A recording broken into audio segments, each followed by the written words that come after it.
पण एक गोष्ट मी आपल्याला आवर्जून सांगू इच्छितो की ह्या सगळ्या जातीपातीच्या दलदलीमध्ये माझा बळी गेला. काही लोक म्हणतात याची सहानुभूती त्याची सहानुभूती. मग मला विचार येतो 5 वर्ष सगळं काय सोडून वन फिरत असताना माझ्याबद्दल सहानुभूती जनतेला नको आहे? ज्या माणसानं 5 वर्षात कुठल्याही गावामध्ये कसलंही काम न करता कुणालाही न भेटता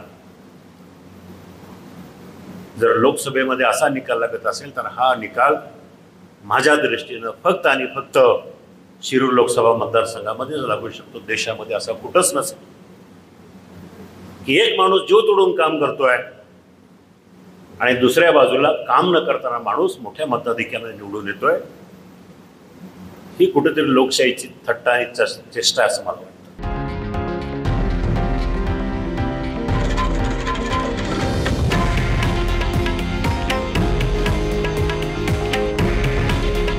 हे आहे देशातील नंबर 1 न्यूज नेटवर्क आणि आपण पाहत आहात TV9 मराठी.